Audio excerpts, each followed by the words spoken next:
آج انشاءاللہ دوسری سوچ ہم پڑھیں گے، اور اس کو آپ نوٹ بھی کرتے چلے جائیے گا. اور دوسری سوچ آپ اس کو نوٹ کیجئے، لکھیے. دوسروں سے موازنہ اور تقابل، اس سوچ کو ختم کرنا ہے. موازنہ یا تقابل کی سوچ ختم کرنی ہے. یہ ہماری پریشانیوں کا حل ہے، اور یہی ہماری پریشانیوں کی وجہ ہے کہ ہم ہر وقت تقابل اور موازنہ کر رہے ہوتے ہیں. وقت کا بدترین استعمال اسے خود کو دوسروں کے ساتھ موازنہ کرنے میں ضائع کرنا ہے. بدترین وقت ہوتا ہے جب ہم اپنا تقابل کر رہے ہوتے ہیں دوسروں کے ساتھ. اللہ نے آپ کو بہت کچھ دیا ہے جو کسی اور کو نہیں دیا، ان کو بہت کچھ دیا ہے جو آپ کو نہیں دیا. یہ دنیا ہے، یہ تقسیم ہے. ہم چاہتے ہیں سب کچھ مجھے ملے، ایسا تو نہیں ہوگا، یہ دنیا ہے. تو تقابل کی سوچ انشاءاللہ ہمیں ختم کرنی ہے. نہ آپ چیتے کی طرح دوڑ سکتے ہیں، نہ آپ مچھلی کی طرح تیر سکتے ہیں، اور یہ سب بھی آپ کی طرح بول نہیں سکتے، نہ لکھ سکتے. کوئی اگر اس غم میں مبتلا ہو جائے میں اڑ کیوں نہیں رہا، تو اس کا کیا علاج؟ کوئی اس غم میں مبتلا ہو جائے چیتا اتنا تیز دوڑتا ہے میں کیوں نہیں دوڑ رہا، تو اس کا کیا علاج ہے؟ اسی طریقے سے، خیر یہ تو ہم نہیں کرتے ہوں گے، لیکن اس طرح کی بہت ساری سوچ ہیں. کسی نے بڑی اچھی بات کہی، کامیاب لوگ دوسروں کی حوصلہ افزائی کرنے کے لیے ہوتے ہیں، تقابل اور موازنے کے لیے نہیں ہوتے. کسی کو مال زیادہ ہے، پیسہ زیادہ ہے، علم زیادہ ہے، فلاں زیادہ ہے، آپ اس کو کامیاب سمجھ رہے ہیں، تو آپ کیا کریں؟ آپ ان کی حوصلہ افزائی کریں. وہ تقابل کے لیے نہیں ہے کہ آپ یہ لے کے بیٹھ جائیں، اس کے پاس وہ ہے میرے پاس یہ نہیں، اس کے پاس وہ ہے میرے پاس یہ نہیں. دوسروں کی کامیابی سے آپ اپنے راستے میں آنے والی مشکلات کے حل کو سیکھیے. یہ آدمی کیسے کامیاب بنا، اس نے کیسے مشکلات کو حل کیا، یہ سیکھنے کی چیز ہے. آپ ان سے کامیاب ہونا سیکھیں، لیکن ان کی طرح خود بننے کی بالکل ضرورت نہیں، کیونکہ ہر شخص اپنے آپ میں دوسروں سے مختلف ہے. ہر شخص اپنے آپ میں دوسروں سے مختلف ہے. کسی کے جیسا بننے کی کوشش مت کیجیے، ورنہ آپ اپنی شخصیت کو کھو بیٹھیں گے، اپنی نعمتوں کی ناشکری کر بیٹھیں گے، آپ اپنی موجود نعمتوں کو گنوا بیٹھیں گے. دوسروں کو مثالی مانیں، لیکن آپ ان سے کبھی تقابل نہ کریں. دوسرے تحریک دینے کے لیے ہوتے ہیں کہ دیکھو انہوں نے محنت کی، میں بھی محنت کروں، انہوں نے رکاوٹوں کو ایسے پھلانگا، میں بھی محنت کروں. جس دن آپ لوگوں سے اپنے آپ کا موازنہ شروع کر دیتے ہیں، اس دن آپ پریشان ہونا شروع ہو جاتے ہیں، اس دن آپ کی مایوس ہونا شروع ہو جاتے ہیں، اس دن آپ جو ہے ڈپریشن میں جانا شروع ہو جاتے ہیں. ایک عالم نے بڑی اچھی بات کہی. ایک بڑے عالم فرماتے ہیں، رزق کے لیے مال ہونا شرط نہیں، یہ بھی تو ہو سکتا ہے کسی کو رزق کی صورت میں اچھے اخلاق مل گئے ہوں، حسن و جمال مل گیا ہو. یہ بھی تو ہو سکتا ہے کسی کو رزق کی صورت میں عقل مل گئی ہو، فہم مل گئی ہو. یہ بھی تو ہو سکتا ہے کسی کو نرم مزاجی مل گئی ہو، کسی کو رزق کی شکل کے اندر اچھا شوہر مل گیا ہو. کسی خاتون کو پیسہ نہیں ملا، گھر نہیں ملا، فلاں نہیں ملا، اللہ نے اس کو اچھا شوہر دے دیا. کسی کو رزق کی شکل میں اچھی بیوی مل گئی ہو، کسی کو مہربان دوست مل گیا ہو، اچھا دوست مل گیا ہو، کسی کو اللہ نے قرآن دے دیا ہو، کسی کو علم نافع دے دیا ہو، کسی کو اللہ نے اپنے گھر پہ بلا لیا ہو، کسی کو اللہ نے دین کی سمجھ دے دی ہو. ہم نے رزق کو محدود کر دیا ٹکوں کے ساتھ، پیسوں کے ساتھ. یہ نہیں ہے تو ہمارے پاس رزق نہیں ہے. یہ سب رزق ہے، یہ سب رزق ہے. کسی کو محبتیں مل گئیں، گھر میں خوشیاں مل گئیں، کسی کو اولاد مل گئی، کسی کو اولاد کی فرما برداری مل گئی، تو کسی کو تقوی مل گیا. کسی کے پاس عام لباس ہے، کسی کے پاس تقوی کا لباس ہے.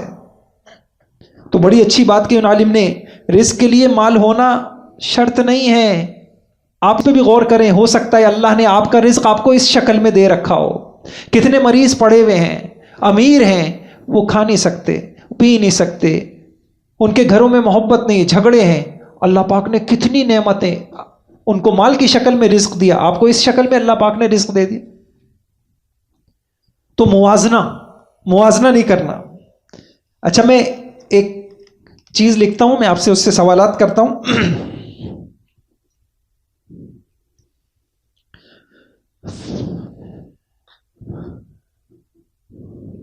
خالد نے 1 گھنٹے میں 10 کلومیٹر فاصلہ طے کیا. 1 گھنٹہ اور اس میں 10 کلومیٹر فاصلہ اس نے پیدل چل کے طے کیا.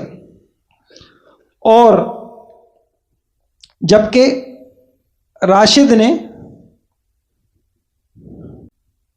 یہی فاصلہ گھنٹے کے بجائے 1.5 گھنٹے میں طے کیا.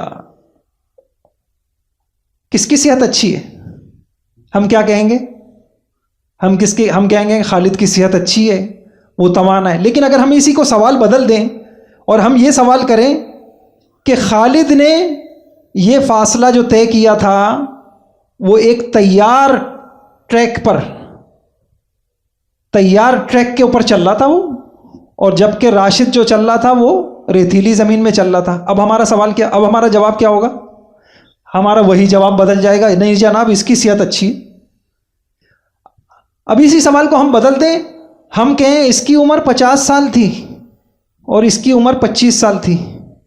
اب ہم کیا کہیں گے؟ اب وہی سوچ ہماری پھر بدل جائے، نہیں وہ زیادہ صحت مند ہے. تو بس یہی ہمارے ساتھ ہو رہا ہے. ہم موازنہ کر رہے ہوتے ہیں بڑا سطحی قسم کا، بہت ہلکا قسم کا. ہم گہرائی میں نہیں جا رہے ہوتے. کس کے کیا وسائل ہیں، کس کے کیا مواقع ہیں، کس کے کیا حالات ہیں، ہم نہیں جا رہے ہوتے. بس ہم کہتے ہیں یہ کامیاب ہے، یہ ناکام ہے، وہ کامیاب ہے، یہ ناکام ہے. اگر اسی میں ہم گہرائی میں جائیں تو ہمیں اندازہ ہوگا کہ نہیں وہ کامیاب نہیں ہے، ہم کامیاب ہیں. وہ کامیاب نہیں ہے، ہم کامیاب. تو ایک بات یہ میں نے عرض کری، تو انشاءاللہ یہ قرآن حدیث سے یہ ایک سوچ ملتی ہے. اچھا، اب میں قرآن حدیث سے آپ کے سامنے عرض کرتا ہوں. دوسروں کے ساتھ موازنہ کرنے والے ہمیشہ پریشان رہتے ہیں. یہ آسمانی علم آپ کے سامنے عرض کر رہا ہوں. دوسروں کے ساتھ جو موازنہ کرتے ہیں، یہ ترمذی کی روایت ہے. اللہ کے نبی نے فرمایا، من رأى من فضل علیہ فی الخلق والرزق فلینظر الی من هو اسفل منہ ممن فضلہ علیہ فانہ اجدر الا یزدری نعمت اللہ. رسول اللہ صلی اللہ علیہ وسلم نے فرمایا، جو شخص اپنے سے بہتر صورت یا زیادہ مالدار کی طرف دیکھے تو اسے فوراً چاہیے کہ اپنے سے کمتر آدمی کو بھی دیکھے، تاکہ اللہ کی نعمتوں کی حقارت نہ ہو. یہ حدیث بتا رہا ہوں میں آپ کو. اور عون بن عبداللہ کے کہتے ہیں کہ، بہت غور سے سنیے گا، عون بن عبداللہ کہتے ہیں کہ میں مالداروں کی صحبت میں بیٹھا کرتا تھا اور میں ہمیشہ غمگین رہا کرتا تھا. اس کی سواری بہت عمدہ ہے، اس کا ڈرائنگ روم بہت خوبصورت ہے، اس کے پاس تو اپنا گھر ہے، اس کے بچے تو اتنے 1000 فیس دیتے ہیں، اس کے بچے یہ پہنتے ہیں، یہ کھاتے ہیں، اور میں فرمایا کہ میں مالداروں کے ساتھ رہا کرتا تھا اور ہمیشہ غمگین رہا کرتا تھا. یہ حدیث سامنے آئی تو میں نے فقراء کی صحبت اختیار کرنا شروع کر دی، کم حیثیت لوگوں کے ساتھ بیٹھنا شروع کر دیا، میرے غم رخصت ہو گئے. کاش کہ کوئی یہ سمجھے، ہر ایک کو غم لگا ہوا ہے کہ تعلق بناؤں تو اپنے سے اونچے لوگوں کو. اور میں آپ کو عجیب بات بتاؤں کہ ہم لوگ خود تو ہم پریشان اور غمگین ہوتے ہیں، بعض اوقات اپنی اولادوں کو بھی اسی غم کے راستوں پہ ہم ڈال دیتے ہیں.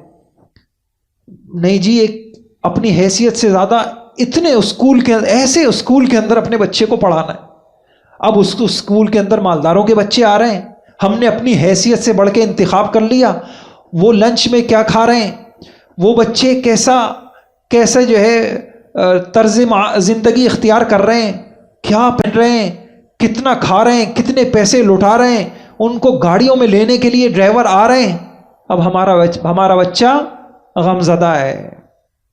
امی فلاں کے پاس تو فلاں چیز ہے، میرے پاس تو یہ ہے نہیں. اس کا بیگ تو ایسا ہے، اس کے پاس، اس کو لنچ میں تو یہ، وہ تو لنچ میں یہ لے کے آتا ہے.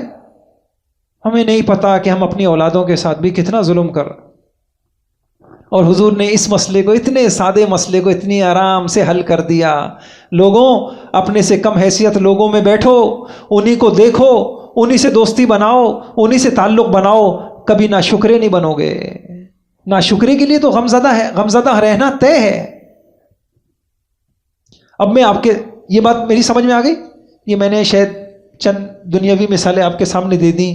اب میں آپ کے سامنے قرآن کا ایک اللہ والے بہت بڑے عالم گزرے ہیں، انہوں نے قرآن کا ایک قانون، آسمانی قانون لکھا ہے، قانون مد و عد. قانون مد ہم قاعدے میں پڑھتے ہیں نا، الف مد زبر آ، تو انہوں نے قرآن کی آیتوں سے یہ نکالا مد. اور دوسرا ہے عد. یہ قرآن کا قانون ہے جو ہماری مشکلات کا حل ہے. کیا ہے مد کا مطلب؟ کیا ہے؟ یہ اشارہ ہے قرآن کی 2-3 آیتوں کی طرف. میں نے آپ کو بار بار یہ یاد دلا رہا ہوں، ان باتوں کو ہلکا نہ لیں. یہ بڑے بڑے قوانین ہیں.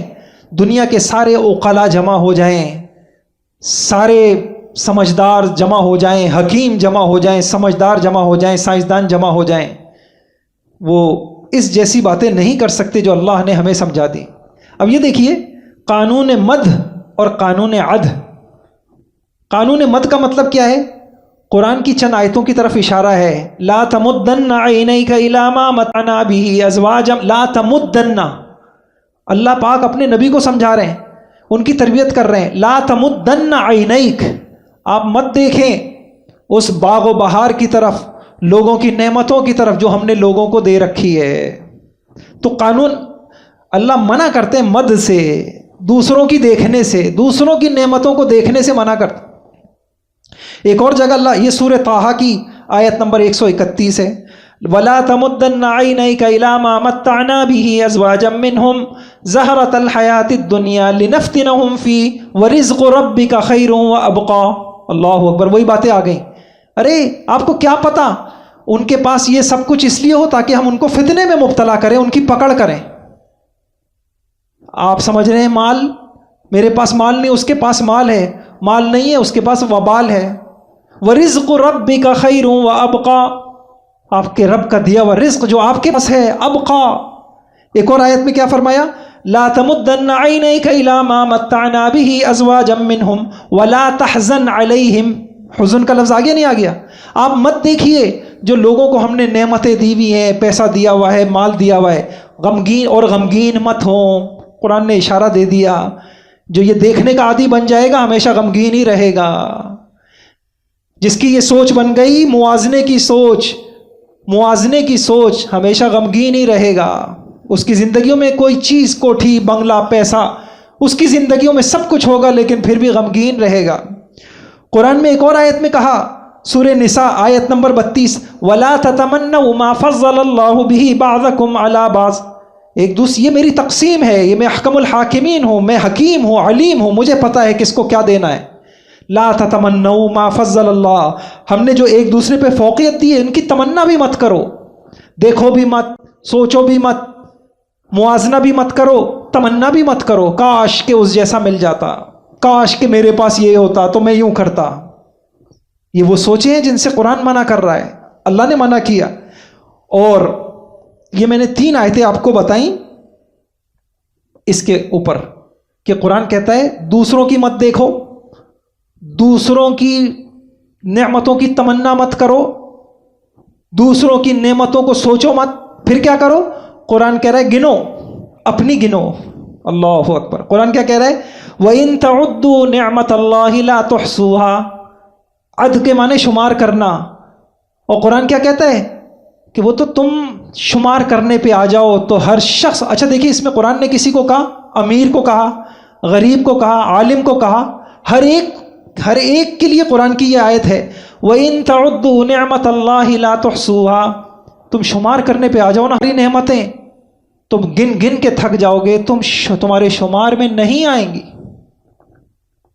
اب ہم سے یہ احکم الحاکمین کا اتنا زبردست بنایا ہوا قانون چھوٹ رہا ہے جس کی وجہ سے ہم غمزدہ ہیں۔ ہمیں حکم تھا دوسروں کی نہ دیکھو، اپنی دیکھو، ہمیں اپنی نظر آ نہیں رہی۔ اچھا ہم کیا کر رہے ہیں؟ ہم دوسرے کی شمار کر رہے ہیں، اس کے پاس تو یہ بھی ہے، اس کے پاس تو یہ بھی ہے، اس کے پاس تو یہ بھی ہے۔ اب ہم شمار کر رہے ہیں دوسروں کی اور اپنی یاد ہی نہیں آ رہی کہ میرے پاس کیا ہے۔ قرآن کہہ رہا تھا کہ شمار کرنی تھی اپنی اور دوسروں کی نہیں دیکھنی تھی۔ تو یہ بھی قرآن سے کیا پتہ چلا کہ اللہ کے نبی کی باتوں سے کیا پتہ چلا؟ موازنے کی سوچ جب تک ختم نہیں کریں گے، خود قرآن نے کہہ دیا وَلَا تَحْزَنْ عَلَيْهِمْ، اگر یہ سوچ بن گئی تو پھر اس کے ساتھ غم، پریشانیاں، ٹینشن لازمی ہے۔ شمار بھی کر لیں۔ یہ جو میں نے آپ کے وَإِن تَعُدُّوا سورہ ابراہیم آیت نمبر 34 34، سورہ طٰہٰ آیت نمبر 131، اس کے بعد میں لکھ دیتا ہوں، یہ اس سے متعلق 3 آیتیں ہیں، طٰہٰ 131 اور سورہ حجر، آپ اس کو جا کے مطالعہ کریے گا، حجر 88 اور سورہ نساء 32، سورہ نساء 32، اور یہ جو آیت ہے وَإِن تَعُدُّوا سورہ ابراہیم آیت نمبر 34۔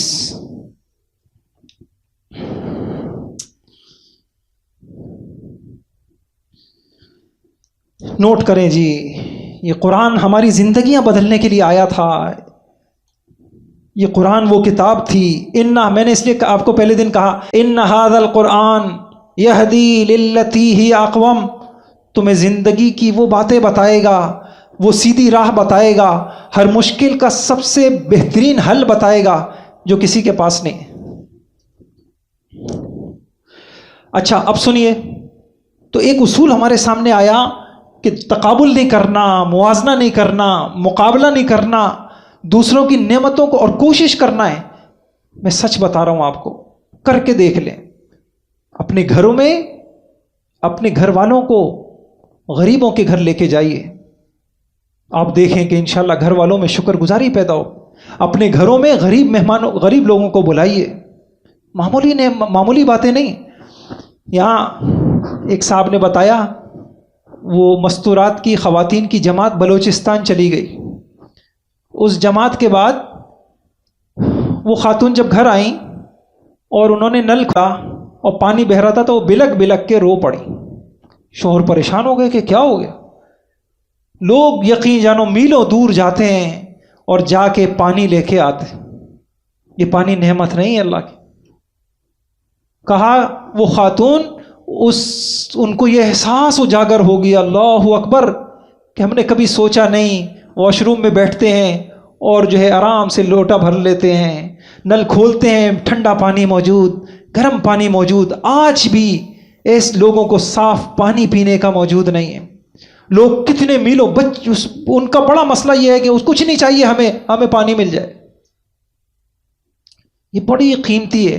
تو ہمارا آپ یقین جانے، یہ تو اتنا اس لیے میرے بھائیوں خود بھی بچنا ہے، دوسروں کو بھی بچانا ہے۔ لا تمدن عینیک، اس لیے گزارش کروں جو لوگ ہماری خواتین جب بازاروں کے چکر لگاتی ہیں تو سوائے ٹینشنوں کے کوئی اور چیز لے کے واپس نہیں آتی۔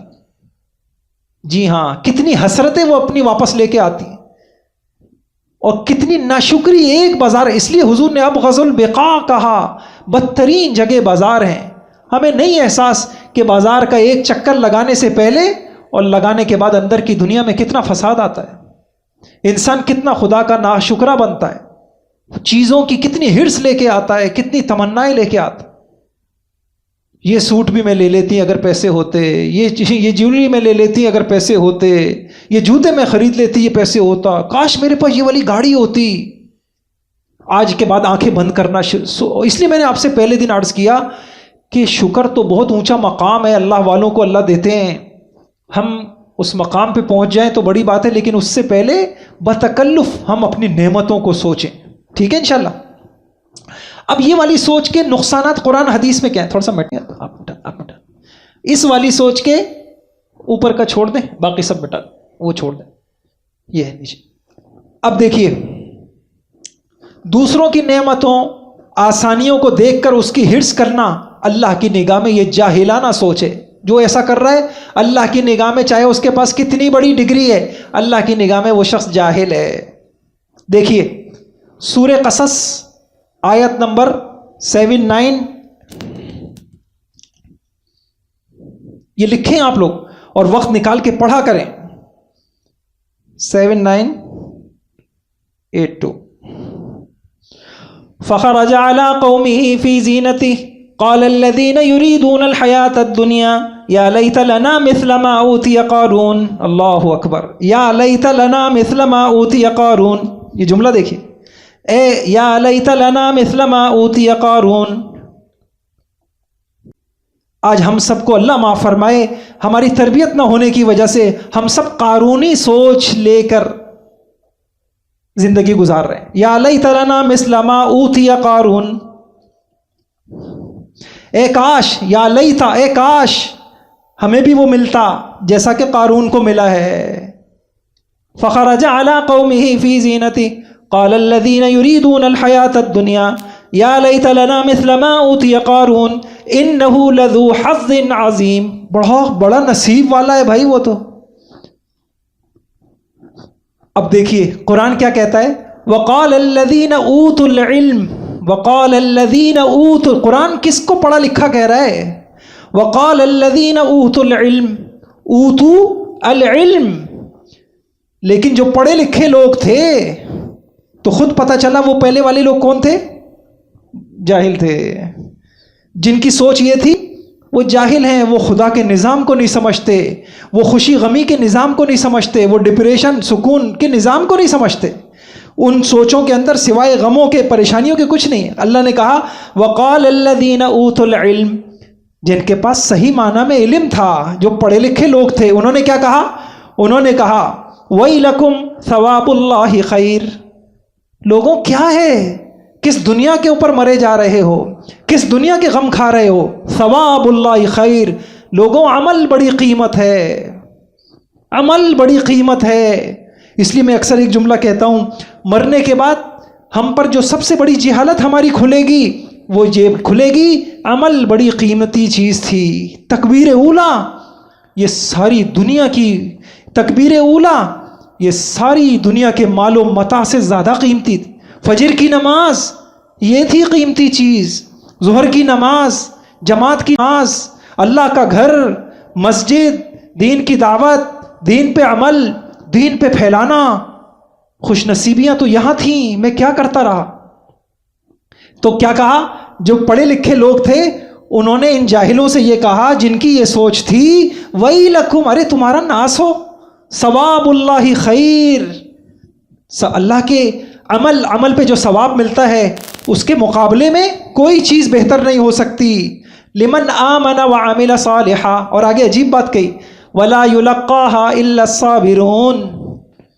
آگے انشاءاللہ ہم تفصیل سے لیں گے، پورے قرآن حدیث سے آپ کے سامنے عرض کروں گا صبر کس کو کہتے ہیں. کاش کہ ہم سمجھے یہ باتیں نصیب کس کو ہوتی ہیں؟ صبر والوں کو. صبر والے کون؟ آخرت کے مقابلے میں دنیا پہ صبر کرے، ختم ہو جائے گی، فانی ہے، عارضی ہے. تو دیکھا آپ نے اللہ پاک نے، میں نے آپ کو عنوان لکھا کہ یہ والی سوچ اللہ کی نگاہ میں یہ جاہلانہ سوچ ہے. یہ شخص پڑھا لکھا نہیں ہے، یہ شخص ان پڑھ ہے، یہ زندگی کی خوشیوں کو اور غموں کو جانتا نہیں، ضابطوں کو نہیں جانتا. اگر اس کو سامنے یہ ضابطہ ہوتا تو یہ اپنی زندگی کی پریشانیوں سے آج باہر آ جاتا. اگلی بات دوسروں کے ساتھ اگر موازنہ کرنا ہو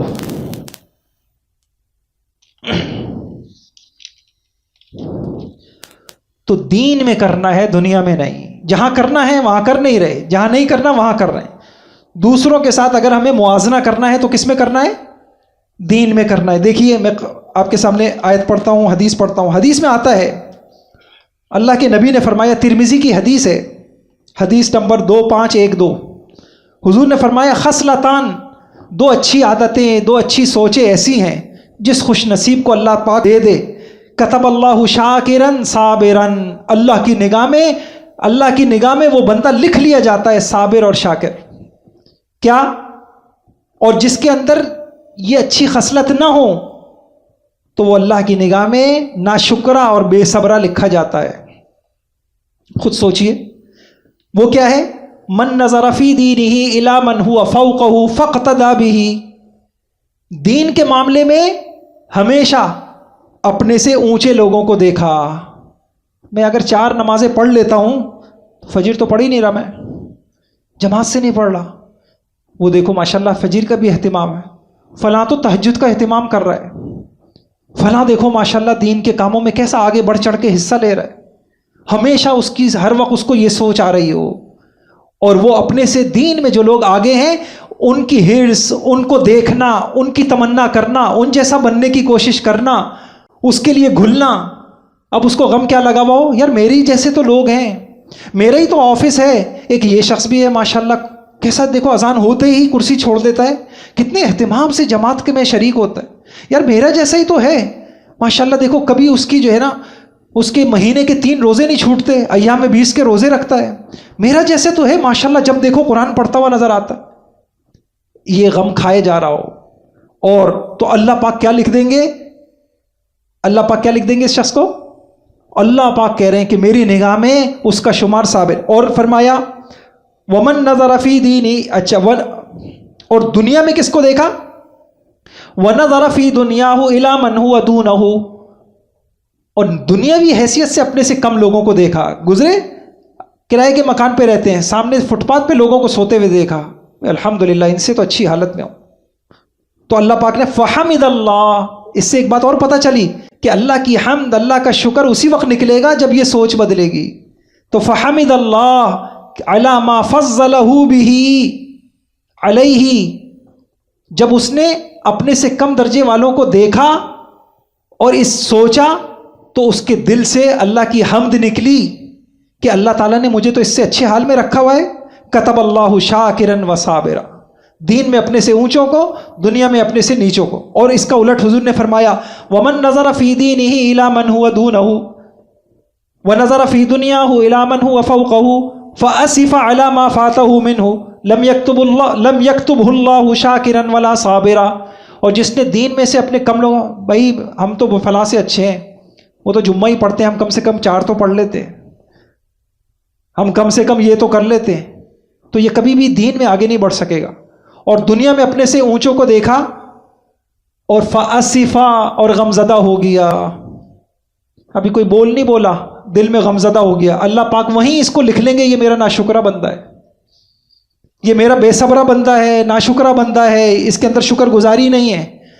یہ تو اللہ، اب مجھے بتائیے اس سوچ کا کتنا بڑا نقصان ہو گیا.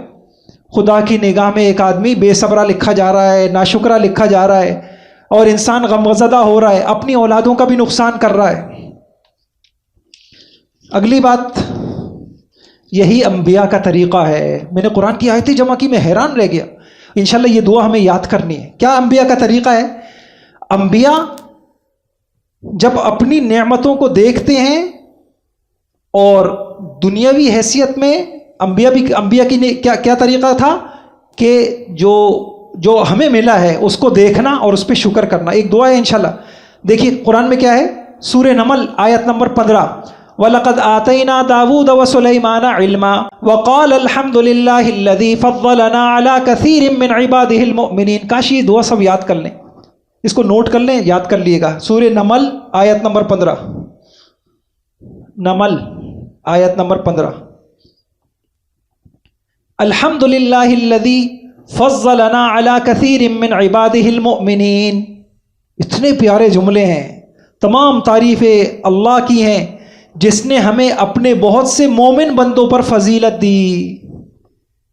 یہ کب ہوگا؟ یہ کس وقت بولنے کا جملہ ہے؟ جس وقت کسی کو دیکھا جو آپ کی نعمتوں سے اس کے پاس نعمتیں کم ہیں، فوراً یہ جملہ بولنا ہے، الحمدللہ الذی فضلنا علی کثیر من عبادہ المؤمنین. یہ نبیوں کا جملہ ہے، یہ وہ علم ہے جو نبیوں کے پاس ہے. یہ واضح ہو گیا؟ اچھا، مسلم کی روایت ہے، دیکھیے حضور بھی یہ کہتے تھے، حضور نے کیا کہا؟ فضلنا علی الناس بثلاث، اللہ تعالیٰ نے ہماری امت کو دیگر امتوں پر فضیلتیں عطا کی ہیں، الحمدللہ الذی فضلنی علی کثیر من عباد المؤمنین. یہ واضح ہو گیا؟ تو کتنی باتیں میں نے عرض کی. یہ سوچ ہے، قرآن سے پتہ چلتا ہے یہ جاہلانہ سوچ ہے. قرآن سے پتہ چلتا ہے کہ اس سوچ، حدیث سے پتہ چلا، قرآن سے پتہ چلا کہ جو اس سوچ کا حامل ہوگا وہ ہمیشہ کیا رہے گا؟ غمزدہ رہے گا. اس کے مقابل میں یہ پتہ چلتا ہے کہ اللہ پاک کیا کہتے ہیں کہ عالمانہ اور پڑھے لکھے لوگوں کی سوچ جو ہے وہ کیا ہوتی ہے؟ وہ کیا ہوتی ہے؟ ثواب اللہ خیر. دنیا ہے، اصل قیمتی چیز ثواب ہے. وہ ہے کہ نہیں ہے میرے پاس؟ اچھا، پھر میں نے ایک بات عرض کی کہ دوسروں سے اگر موازنہ کرنا ہے تو کہاں کرنا چاہیے؟ دین میں کرنا چاہیے، دنیا میں نہیں کرنا چاہیے. تو کیا ہوگا اس کا فائدہ؟ اللہ کی بارگاہ میں ہم کیا لکھے جائیں گے؟ صابر اور شاکر. دیکھیے نسخہ آ گیا جی. میں صابر اور شاکر کیسے؟ اور میں نے عرض کیا یہی کس کی سوچ تھی؟ سارے نبیوں کی سوچ یہی تھی. دیکھیں داؤد اور سلیمان علیہ السلام نے کیا کہا جب اللہ تعالیٰ نے ان کو خصوصی علم دیا دوسروں کے مقابل میں؟ تو فوراً انہوں نے یہ دعا پڑھی، الحمدللہ الذی فضلنا علی کثیر من عبادہ المؤمنین. یہ سمجھ میں آ گیا؟ اب اگلی بات یہ مٹا دیں. تو ہمارے سامنے کام آیا کہ دنیا میں تقابل، دنیا میں نہیں تقابل کرنا. کہاں کرنا ہے؟ یہ نہیں کرنا، یہ کرنا ہے. تقابل کہاں کرنا ہے؟ دین میں، نہ کہ دنیا میں. تیسری بات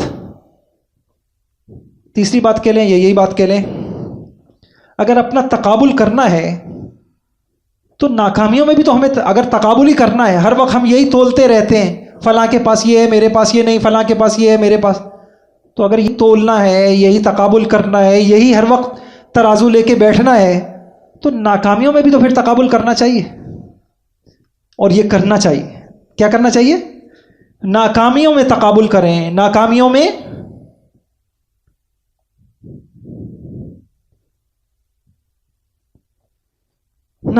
تقابل کریں.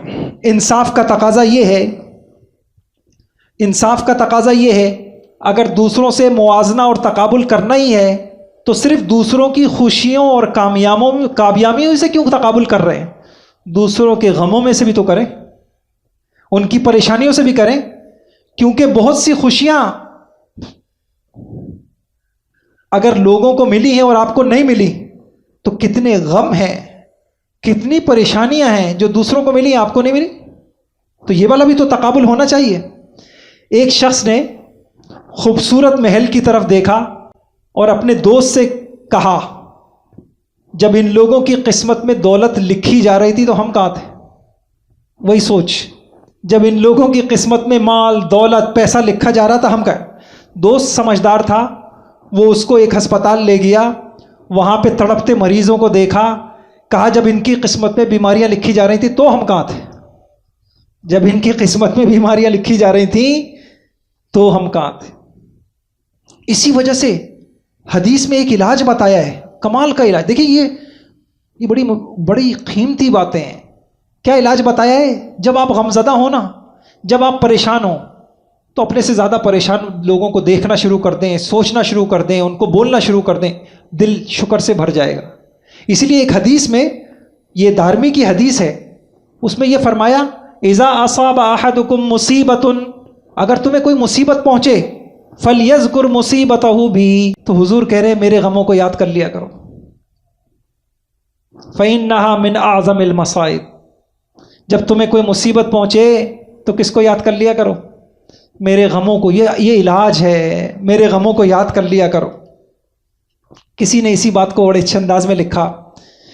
ایک بچہ تھا جس کی پیدائش سے قبل ہی اس کے والد کا انتقال ہوا.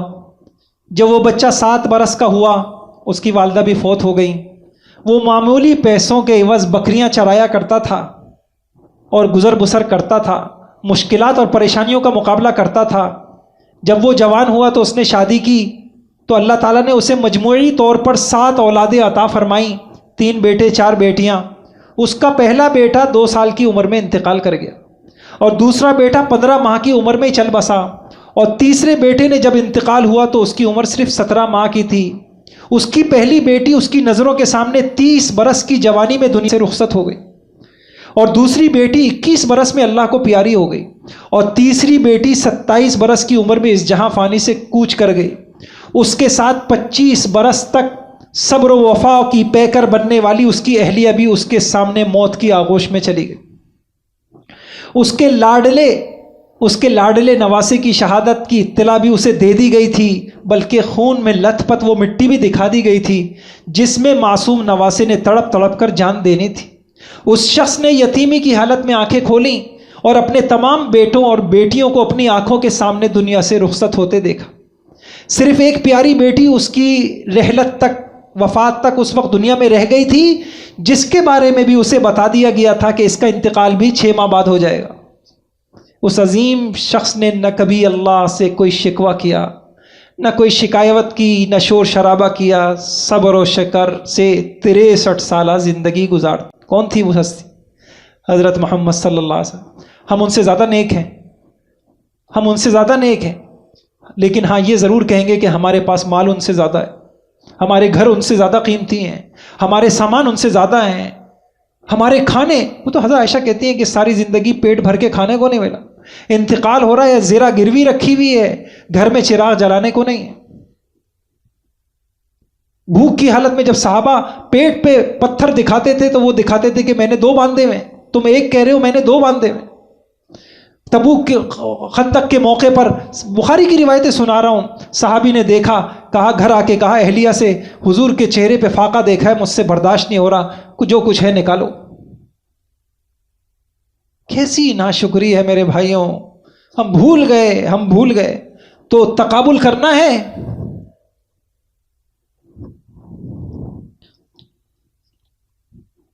اللہ تعالی ہم سب کو، پوری امت اور ہم سب کی طرف سے، پوری امت کی طرف سے حضرت محمد صلی اللہ علیہ وسلم کو بہترین جزا.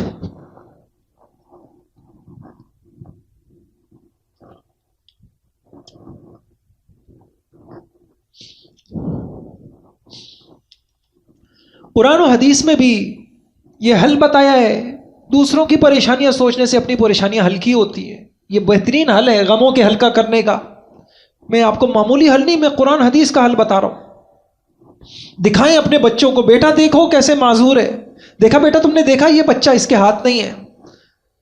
ہم تو ناشکری اولادوں کو جن رہے ہیں. اور خدا کی قسم کھا کے، میں کسی دن آپ کو 9ویں صدی کے ایک عالم ہے، ان کی ایک باتیں آپ کو سناؤں گا. اس وقت مسئلہ یہ نہیں ہے، آپ کھلا لیں جتنا کھلانا ہے اپنی اولادوں کو، ان اولادوں نے گریبانی پکڑنا ہے. جس ناشکری ماحول میں یہ پروان چڑھ رہی ہیں، انہوں نے آپ سے شکوے ہی کرنے. اس لیے میں کہتا ہوں جو اللہ سے وفا نہ سکھائی ہم نے، یہ پھر ہمارے بھی نہیں ہیں، یہ اپنی خواہش کے. لوگ کتنے غم سے کہتے ہیں ایک ہی ہے وہ بھی نافرمان ہے، ایک ہی ہے وہ بھی ہمیں کچھ نہیں سمجھتا. آج کی اولاد کیسے سمجھے گی جس نے یہ باتیں کبھی سنی ہماری اولادوں نے؟ قصور کس کا ہے؟ ہم نے نہیں سکھائی. کاش کہ ہم شکر گزار بن کے دکھاتے اپنی اولادوں کو، ہم شکر گزار بن کے. اچھا میں انشاءاللہ کبھی عرض کروں گا شکر گزاری کے لیے بندگی کر کے دکھاتے. آپ قرآن میں دیکھیں گے جب حضور نے لمبی لمبی نفلیں پڑھی، حضرت عائشہ نے کہا بخشائیں ہیں، پھر آپ اتنا کام میں نہیں کہ افلا اکون عبدا شکورا، کہ میں اللہ کا شکر گزار بندہ نہیں بنوں؟ ہم سے تو فجر کی نماز نہیں پڑھی گئی، ہم سے تو سجدے نہیں ہوئے، ہم کہاں شکر گزار بن سکتے. اگلا سنیے، یہ جو میں نے آپ کو یہ چیز بتائی، یہ والی سوچ، یہ نبیوں کے غم کرنے کے لیے بھی اللہ پاک نے یہ سوچ دی ہے. دیکھیے قرآن میں سورہ ہود آیت نمبر 12، سورہ ہود آیت نمبر 12، وَكُلًّا نَقُصُّ عَلَيْكَ مِنْ أَنْبَاءِ الرُّسُلِ مَا نُثَبِّتُ بِهِ فُؤَادَكَ وَكُلًّا نَقُصُّ عَلَيْكَ مِنْ أَنْبَاءِ الرُّسُلِ مَا نُثَبِّتُ. ہم آپ کو جو نبیوں کے قصے سناتے ہیں نا تاکہ آپ کا دل مضبوط رہے. اللہ اکبر. نبیوں کے قصے کون سے قصے؟ میں نے تفسیروں میں تلاش کیا کہ نبیوں کے قصے سے کیسے دل پہ مضبوطی آتی ہے، کیسے تسلی آتی ہے. تو سنیے کہ اللہ تعالیٰ نے حضور صلی اللہ علیہ وسلم کو پچھلے نبیوں کے قصے سنائے. دیکھو وہ اس پریشانی میں تھے، وہ اس پریشانی میں تھے، ان کے اوپر زکریا علیہ السلام کو آرے سے چیر دیا گیا، یعقوب علیہ السلام کا بیٹا گم ہو گیا، یوسف علیہ السلام ماں باپ سے اتنا دور ہو گئے، موسیٰ علیہ السلام کے بارے میں ایک مرتبہ حضور نے کہا کہ یہودی نے ان کو مجھ سے بھی، حضور نے فرمایا کہ موسیٰ علیہ السلام کو مجھ سے بھی زیادہ ستایا گیا، انہوں نے صبر کیا۔ تو یہ قصے اللہ نے اپنے نبی کو سنائے، اور قرآن کی یہ آیت ہے کہ ہم نے اس میں حکمت بتا دی کہ ہم نے یہ کیوں سنائے، تاکہ آپ کے اندر صبر آ جائے۔ ان واقعات سے آپ کو علم ہوگا کہ اللہ کے پہلے نبیوں کے ساتھ بھی ایسے واقعات پیش آتے رہے جیسے آپ کے ساتھ پیش آئے، یہ کوئی نئی چیز نہیں ہے۔ اللہ نے سارے نبیوں کو ایسی مشکل حالات سے گزارا، تو آپ کے دل میں تسلی ہوگی، تکلیف پر آپ کو صبر آ جائے گا۔ تو میں نے عرض کیا نا یہ حل ہے۔ اچھا، پھر حضور کا علم تو حضور کا علم تھا، حضور نے یہی کام صحابہ کے ساتھ کیا۔ کیا کیا؟ سنیے، بخاری شریف کی روایت ہے، حضرت خباب رضی اللہ تعالیٰ عنہ سے روایت ہے کہ رسول اللہ صلی اللہ علیہ وسلم ایک چادر کا تکیہ بنائے ہوئے کعبہ کے سامنے بیٹھے تھے۔ صحابہ ہم نے شکایت کی، آپ ہمارے لیے دعائیں کیوں نہیں کر لیتے، ہم اتنی پریشانیوں میں ہیں۔ آپ نے فرمایا، آپ کے چہرے کا رنگ اڑ گیا، آپ سیدھے ہو کے بیٹھ گئے، اور آپ نے فرمایا کہ تم سے جو پہلے لوگ تھے ان کو پکڑ کر زمین کھودی جاتی تھی، اور زمین میں ان کو بٹھایا جاتا تھا، اور درمیان میں سر سے ان کو آرا چلا دیا جاتا تھا، اور لوہے کی کنگیاں ان کے جسم میں یوں گاڑی جاتی تھیں، ان کا گوشت جو ہے ہڈیوں سے علیحدہ ہو جاتا تھا۔ لیکن یہ اتنی تکلیفوں کے باوجود بھی وہ لوگ دین سے نہیں پھرتے تھے۔ اللہ کی قسم یہ دین پورا ہو کے رہے گا۔ اب دیکھیے، جب صحابہ نے پریشانیاں دیں تو حضور نے کیا حل نکالا، ان سے بڑی پریشانیاں ان کو دکھلا دیں۔ اس میں ایک روایت کا اضافہ کرنا ہے، بخاری شریف کی ایک روایت ہے کہ ایک خاتون آئیں اور عدت میں سرما لگانے کی کہا، میری بیٹی ہے جی بیمار ہے، وہ عدت میں سرما لگا لے۔ حضور سمجھ گئے کہ بیماری اتنی نہیں ہے، زینت کا بہانہ ہے، تو اللہ کے نبی نے وہی کام کیا، یہ جو میں اصول بتا رہا ہوں۔ فرمایا کہ تم لوگوں سے 4 مہینے 10 دن، بیوہ عورت کی عدت 4 مہینے 10 دن ہے، فرمایا تم لوگوں سے یہ اتنی سی عدت برداشت نہیں ہو رہی؟ تم ہی جاہلیت کے اندر جب عدت گزارتی تھی کیسے گزارتی تھی؟ اللہ اکبر! روایتوں میں آتا ہے جاہلیت میں عورتیں جس کا خاوند مر جائے عدت کیسے گزارتی تھی؟ جب شوہر مر جاتا تھا تو ان کے سارے زیور ویور اتار لیے، گھر کی ایک بدبودار کوئی کوٹھری ہوتی تھی، اس کوٹھری کے اندر اس عورت کو بھیج دیا جاتا تھا، اور نہ نہانا ہے، نہ دھونا ہے، نہ کپڑے بدلنے ہیں۔ 1 سال تک وہ اسی کوٹھری میں رہتی تھی، اور 1 سال کے بعد اس کی جسم میں اتنی بدبو ہوتی تھی کہ پھر کوئی پرندہ یا جانور لایا جاتا تھا اور اس عورت کے جسم سے لگایا جاتا تھا۔ حدیث کے الفاظ ہیں اکثر تو وہ پرندہ مر جاتا تھا۔ تو حضور نے اس عورت کو جو یہ شکوہ کر رہی تھی عدت گزارنا بڑی مشکل ہو رہی ہے، بڑی پریشانی، حضور نے کہا تم بھول گئی کہ تم لوگ جاہلیت میں کیسے عدت گزارتی تھی؟ اسلام نے آ کے تو آسانیاں پیدا کی، صرف 4 مہینے 10 دن ہیں، آپ سے برداشت نہیں ہو رہی؟ تو حضور نے سوچ کو فوراً کہاں لے گئے کہ اپنے سے کم حالت تقابل کرنا ہی ہے تو کس کو دیکھو؟ اپنے سے کم حالات والوں کو دیکھو۔ تو میرے بھائیوں، اللہ تعالیٰ مجھے بھی آگے کرے، بس کرتے آہستہ آہستہ چلیں گے انشاءاللہ، بہت اللہ پاک لیکن عمل کرتے ہوئے چل رہا ہے۔ تو انشاءاللہ آج کا ہمارا سبق کیا ہوا؟ قانون مد اور عد، قرآن کا قانون مد اور عد۔ اپنی گننی ہے یا دوسروں کی گننی ہے؟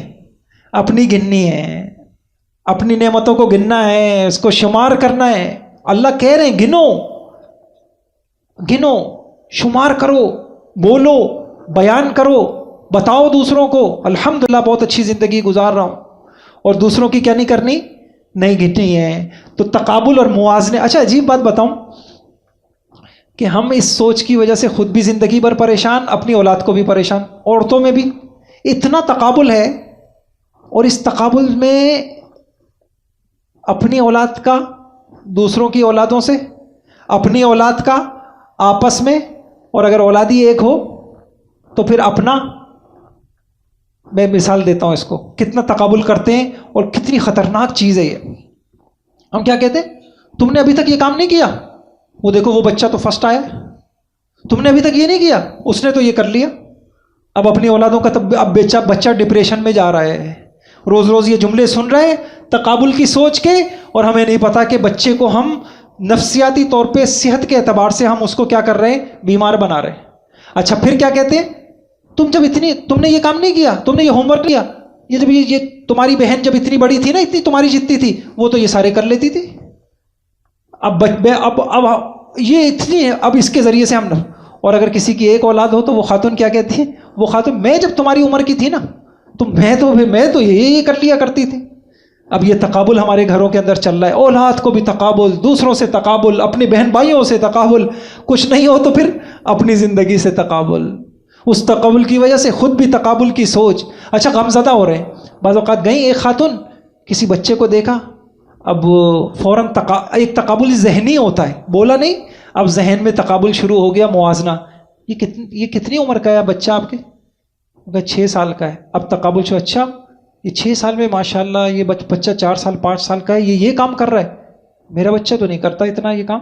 اب گھر آ رہی ہیں پریشان ہو رہی ہیں۔ بھائیوں، ہر ایک کے حالات مختلف ہوتے ہیں، ہر ایک کے مواقع، ہر ایک کا رزق مختلف ہے، ہر ایک کی نوع، اس حکیم اور خبیر کو پتہ تھا کس کو کیا دینا ہے۔ بس ہم اللہ کی تقسیم پہ راضی ہو جائیں۔ اللہ تعالیٰ مجھے بھی آپ کو عمل کی توفیق عطا فرما دے۔ ان آیتوں کو دیکھیے گا، جا کر پڑھیے گا ان آسمانی علم کو جا کے، اور انشاءاللہ بہت سکون ملے گا، اور اس کے مطابق انشاءاللہ کوشش کیے گا۔ اللہ تعالیٰ مجھے آپ کو عمل کی توفیق عطا فرمائے، ہماری مشکلوں کو آسان فرمائے۔ سبحان اللہ و بحمدہ، سبحان اللہ العظیم۔ اللہم صلی وسلم علی نبینا محمد۔ اللہم اعنا علی ذکرک و شکرک و حسن عبادت۔ اے اللہ ہم سب کو اپنے شکر گزار بندوں میں شمار فرما۔ اے اللہ ہمیں شکر کی نعمت سے مالا مال فرما۔ یا اللہ ہمیں نعمتوں کا استحضار نصیب فرما، ہمیں نعمتوں کو سوچنے کی توفیق عطا فرما۔ اے اللہ بن استحقاق کے بہت کچھ تو نے دے رکھا ہے، یا اللہ اگر حق کی بات آتی تو ہم تو اس قابل بھی نہیں، ہمیں ایک سانس بھی دیا جاتا۔